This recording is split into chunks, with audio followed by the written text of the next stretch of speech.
انا انزلناه فی لیلۃ القدر وما ادراک ما لیلۃ القدر لیلۃ القدر خیر من الف شہر. اے نبی اس قرآن کو ہم نے لیلۃ القدر میں اتارا ہے، اور آپ کو کیا معلوم کہ لیلۃ القدر کیا ہے؟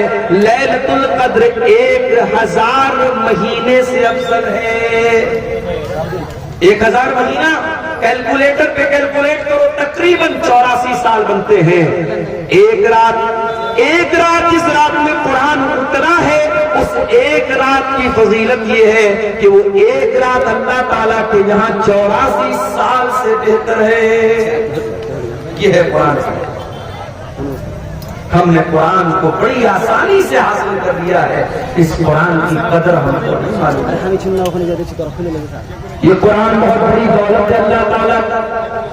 یہ قرآن اللہ تعالیٰ کی بہت بڑی نعمت ہے میرے بھائیوں. یہ قرآن ہمیں اور آپ کو ملا ہے. اس قرآن کی قدر کرو، اس قرآن کی ویلیو کو سمجھو، اس قرآن کی قیمت کو سمجھو. مان لیجیے ہائی اسکول اور انٹر کی پریچھا دینے والوں کو ہمارے یو پی میں یوگی جی ٹیبلٹ دے رہے ہیں. انٹر اور بی اے کرنے والوں کو یوگی جی ٹیبلٹ دے رہے ہیں. لیپ ٹاپ دیا جا رہا ہے. اس ٹیبلٹ کو، اس لیپ ٹاپ کو ایک اسٹیٹ کا مکھیہ منتری دے رہا ہے تو اس کی بڑی ویلیو ہو جاتی ہے. اگر آپ کے موبائل پر میسج آ جائے، دیش کے پرائم منسٹر کا میسج آ جائے، اسٹیٹ کے چیف منسٹر کا میسج آ جائے، اور اس میں آپ کا نام لکھا ہو اور آپ کو مخاطب کیا گیا ہو، آپ تو باغ ہو جائیں گے، اتنی بڑی حقیقت میرے پاس میسج آیا. او لوگوں، یہ قرآن اللہ کا میسج ہے. یہ قرآن اللہ تعالیٰ کا لاسٹ میسج ہے، یہ انتم سندیش ہے جو اللہ نے آپ کو دیا ہے. فرمایا شہر رمضان الذی انزل فیہ القرآن ھدی للناس وبینات من الھدی والفرقان. او لوگوں، یہ قرآن رمضان کے مہینے میں اتارا گیا ہے، اور یہ قرآن ساری مانوتا کے لیے گائیڈنس کا کام کرتا ہے، مارگ درشن کا کام کرتا ہے. صحیح کیا ہے، غلط کیا ہے، کھرا کیا ہے، کھوٹا کیا ہے، سچا کیا ہے، جھوٹا کیا ہے، شرک کیا ہے، توحید کیا ہے، یہ قرآن آپ کو بتائے گا. وَبَيِّنَاتٍ مِّنَ الْهُدَىٰ وَالْفُرْقَانِ، یہ حق اور باطل کو کھول کھول کے بیان کرنے والی کتاب ہے. لاؤ دنیا کی کوئی اور کتاب، لاؤ دنیا کی کوئی اور کتاب. ڈاکٹر ذاکر نائک پڑوسی ملک کے دورے پر ہے. ایک کرسچن نے سوال کیا، ڈاکٹر صاحب آپ نے بائبل کی فلاں آیت پڑھی ہے، آپ نے غلط طریقے سے کوٹ کیا ہے. ڈاکٹر صاحب نے کہا، ڈاکٹر ذاکر نائک نے کہا کہ اگر میں نے غلط کوٹ کیا ہے آپ پروف لا کے دے دو، میں مان لوں گا. اپنی دوسری تقریر میں ڈاکٹر ذاکر نائک بولتے ہیں کہ بائبل کے انڈیا کے اندر کئی ہزار نسخے ہیں، اور ان ہزاروں نسخوں میں بہت ڈفرنس ہے، بہت فرق ہے، بہت فرق ہے، بہت انتر ہے. بائبل کے الگ الگ ایڈیشن میں بہت انتر ہے. دوسری طرف آ جاؤ قرآن کے اندر، عثمان غنی رضی اللہ تعالیٰ عنہ قرآن پڑھتے ہوئے شہید کیے گئے، اور جب وہ قرآن پڑھ رہے تھے اس قرآن کی کاپی کے اوپر، اس قرآن کے نسخے کے اوپر حضرت عثمان غنی کے خون کے چھینٹے بھی پڑے. اور معلوم ہے وہ کون سی آیت پڑھ رہے تھے؟ اے بھائی کیا ہو رہا ہے؟ ارے وہی لوگ مگج ماری کر رہا بھائی. جو بھی نہیں، جس کی وجہ سے سفر نکال ایک دم کوئی مربت نہیں نکال، اور ایک دم خاموشی کے ساتھ تقریر سننے دیجیے. ڈونٹ ڈسٹرب، بالکل ڈسٹرب.